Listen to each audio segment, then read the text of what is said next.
Assalamu alaikum. Inshallah you're well, guys. So today I wanted to kickstart a few videos where over the next couple of months I'm going to talk about the application process for both a practice and an industry organization's finance scheme. And these videos are going to be applicable to both apprenticeships and graduate schemes because the application process is fairly similar.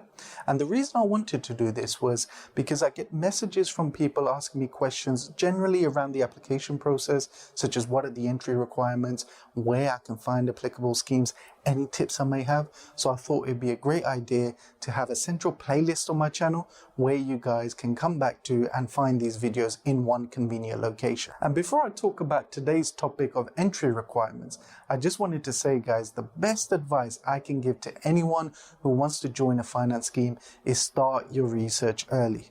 So if you're in year 10 or year 11 of school, start doing your research now about different organizations, the different entry requirements, and the different types of service lines you may be able to join.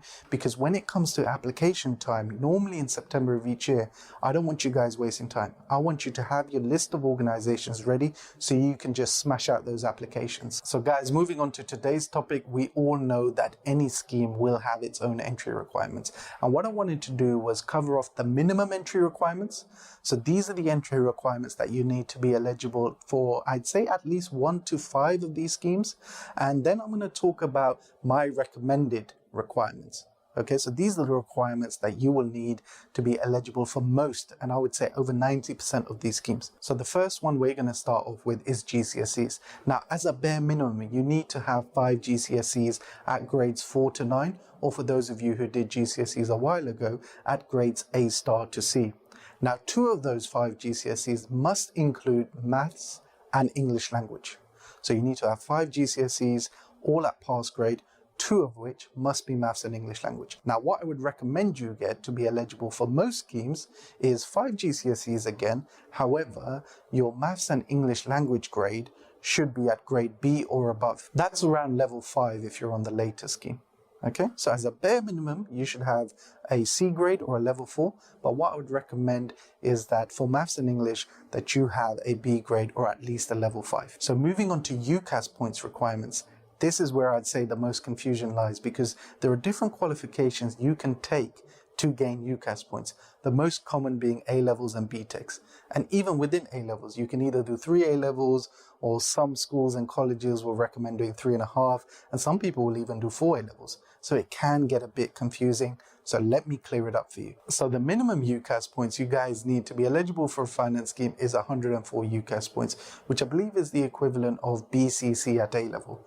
Now, I haven't come across any organization that will accept 3 Cs at A-level. So let me know if you know of a large organization that will accept 3 Cs at A-level, comment below. And the important thing to remember is with the UCAS points requirements, they are only looking at your top 3 A-levels. So if you've done 3.5 A-levels with an extra AS, they won't count that AS award. If you've done 4 A-levels, they won't count your 4th A-level. It's from your top 3 A-level grades. And another requirement is that it normally excludes general studies. So if you're deciding which A-levels to do, make sure you don't pick general studies. If you've done a BTEC, absolutely fine. You're still eligible to apply.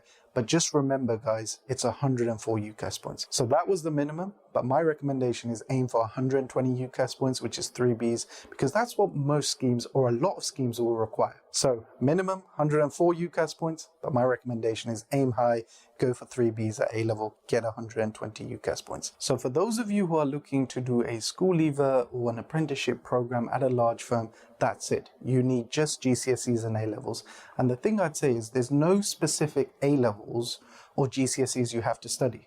For example, you don't have to have done accounting or economics at A-level or GCSE level. It's not required. So when it comes to giving advice on what A-levels to study, I always say, do those subjects that you will get the best grades in.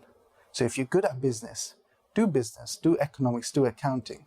A lot of teachers may not recommend that because they're very similar subjects, but it doesn't matter because it's all about getting the best grades. And if you're strong in particular subjects, I definitely recommend doing those because when you apply to a firm, they're not going to look at, oh, this person did very similar subjects. They're just going to look at the grades that you got. Now, for those of you who want to join a graduate scheme, you need to have a minimum 2-2 degree. So there aren't many firms that will accept that, but there are a number of companies in industry that would accept a 2-2 degree. I can think of maybe John Lewis as one organization. Another is my employer, TJX Europe. I think we accept 2-2 as well. So if you get a 2-2, you'll be eligible for companies in industry. Whereas my recommendation is get a 2-1 because that will also open up a number of opportunities with practice firms as well. And practice firms include those such as the Big Four. So guys, those were the entry requirements for finance schemes. So as an apprenticeship, you will need GCSEs and A-levels or a BTEC qualification. And if you want to do a graduate scheme, you will also need to have a degree. One thing I want to make you aware of, guys, is if you have a degree, you're no longer eligible for an apprenticeship scheme or a school leaver program. Companies or organizations will mostly frown upon that. However, if you left in your first or second year of university because it wasn't for you, you're still eligible to apply for an apprenticeship. So that's just one point to bear in mind, that if you do a degree and you complete the degree, that means that you're no longer applicable for an apprenticeship or a school leaver program. The other thing I want to say is a number of organizations, especially firms in practice, are realizing that it's not all about exam performance. Because honestly, we can all go into exams and have a bad day. That may not be reflective of how we've performed over a year or a period of time. So a number of firms are now changing their requirements so that they're now accepting a wider range of applications. And what that means is that these strict entry requirements are now becoming relaxed. So as an example, Ernst & Young, who are one of the Big Four, they recently removed their entry requirements completely. So you don't need to have any specific A-levels or any specific GCSEs in terms of UCAS points or a specific degree classification. Everyone can apply. However, there is a caveat to that, which I will go on to later on in the video. Similarly with Deloitte, although they recommend 104 UCAS points, they say if you've narrowly missed those requirements, you should still apply. I think it's the same with KPMG, and I know PwC recently removed their UCAS points requirements. So if you haven't met those minimum or those recommended entry requirements, you'll still be eligible to apply for some of these schemes as I've just mentioned. So you might be thinking at this age, hold on a minute, if you're going to tell us these entry requirements have been relaxed, why did you bother telling us about your recommendations? It doesn't matter. I can apply with any grades now for a number of schemes and hopefully I'll secure a job. But actually it does still matter, and here's the issue. So although these firms have relaxed their entry requirements, what they say is that they want to see a wide range of skills, and grades are still an important part of that process. So let's take Ernst & Young into account. So with EY, anyone can apply. However, what they also say is that if you don't meet those minimum entry requirements, you will have to score much higher in psychometric tests, which are a number of tests that you do as part of the application process, than someone who does meet the entry requirements. So if you get good grades and you meet the minimum entry requirements, you can see you're still in a better position than someone who hasn't met those requirements. So even though firms are moving towards this open access policy where they will accept a wider range of applications, they still value good grades.